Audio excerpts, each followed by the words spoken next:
अस्सलामुअलैकुम। सब लोग कैसे हैं? ठीक ठाक हैं? जिन्होंने अभी तक चैनल को सब्सक्राइब नहीं किया तो काइंडली चैनल को सब्सक्राइब कर दें ताकि हमारी तमाम की तमाम वीडियोस आप तक पहुंचती रहें। और जिन्होंने अभी तक सब्सक्राइब कर लिया है उनका बहुत शुक्रिया कि आप हमारे चैनल के साथ जुड़े हुए हैं।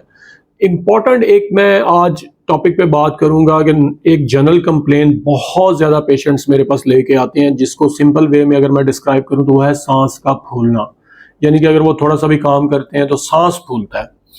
जब हम बात करें ना कि सांस के फूलने की बात करें, तो आज मैं आपको कुछ इस वीडियो में कुछ ऐसी अलामात के बारे में बताऊंगा कि जिनके बुनियाद के ऊपर हम कार्डियोलॉजिस्ट या इवन जनरल फिजिशियंस भी जो हैं वो कैसे डायग्नोज करें कि इस चीज़ का वजह क्या है, कि सांस के फूलने की वजूहात क्या क्या हो सकती हैं और इसके पीछे कौन कौन से अवामिल कार फरमा होते हैं और कब ये मसला बिल्कुल सीरियस है और इसको फौरी ट्रीटमेंट की ज़रूरत है।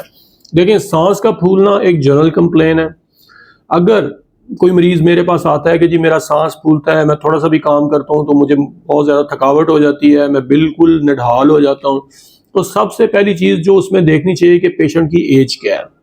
दूसरी चीज़ मैं ये देखता हूँ कि कुछ बुनियादी रिस्क फैक्टर्स हैं, जैसे डायबिटीज़ तो नहीं है, उसको ब्लड प्रेशर ज़्यादा तो नहीं हो रहा, क्या वो सिगरेट स्मोकर तो नहीं है, क्या उसकी फैमिली हिस्ट्री दमे वगैरह की तो नहीं है। इसके पीछे रीज़न है, क्योंकि देखें सांस के फूलने की जब हम बात करते हैं तो याद रखें कि सिर्फ दो ही मेन वजूहात हो सकती हैं। या वो सांस दिल की वजह से फूल रहा होता है, आया कोई दिल की तकलीफ है, या वो फेफड़ों की है।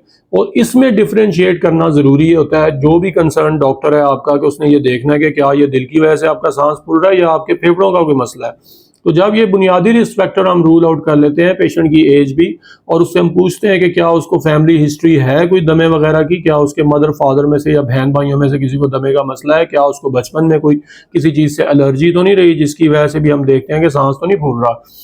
तो जब हम ये चीज़ें रूल आउट कर लेते हैं, उसके बाद आती है फिजिकल एग्जामिनेशन की बात, कि जब हम अलामात को देखते हैं तो देखें जो सांस दिल की वजह से फूलेगा, जिसके पीछे ये वजह है कि किसी ना किसी वजह से आपके दिल का कोई प्रॉब्लम है जिसकी वजह से आपका सांस फूल रहा है, तो उसमें बाज़ औक़ात मरीज़ को ठंडे पसीने आते हैं, उसमें बाज़ औक़ात आपको फ्लैट लेटने में दिक्कत आती है और इसके साथ आपको सीने में दर्द और बेचैनी बहुत ज़्यादा होती है।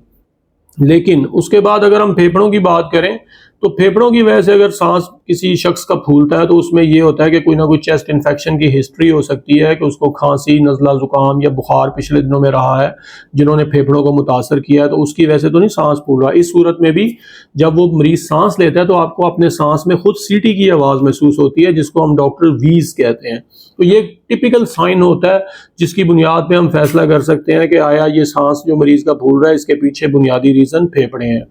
और अगर दिल की वजह से सांस फूलेगा तो आपको बाज़ औक़ात जब हम एग्जामिन करते हैं पेशेंट को तो आपको लेग्स, हाथों पे माइल्ड स्वेलिंग में फील होगी और जो मरीज़ है वो सीधा लेटने में ख़ास तौर पे दिक्कत महसूस करेगा। तो ये चंद पैरामीटर्स होते हैं जिनकी बुनियाद पे हम फैसला कर सकते हैं कि आया सांस के फूलने की रीज़न क्या है। उसके बाद अगली चीज़ है इन्वेस्टिगेशन। बुनियादी इन्वेस्टिगेशन हम लोग मरीज़ की ईसीजी करवा के देखते हैं कि आया दिल के पट्टे वगैरह मुतासर तो नहीं हुए, क्या कोई दिल की शिकायत तो नहीं हो रही।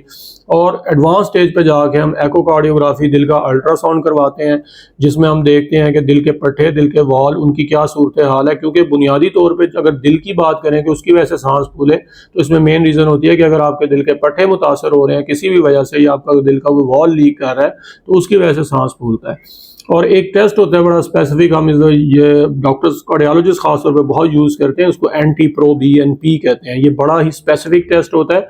जब हम इस टेस्ट को करवाते हैं तो हम इसके ज़रिए रूल आउट करते हैं। अगर ये टेस्ट आपका बहुत ज़्यादा बड़ा हुआ आए तो हम आसानी से इस नतीजे पे पहुंच सकते हैं कि जो सांस फूलने की रीज़न है वो दिल की कोई तकलीफ़ है। लेकिन अगर ये नॉर्मल आए तो फिर हमें फेफड़ों की वजूहात की तरफ जाना चाहिए।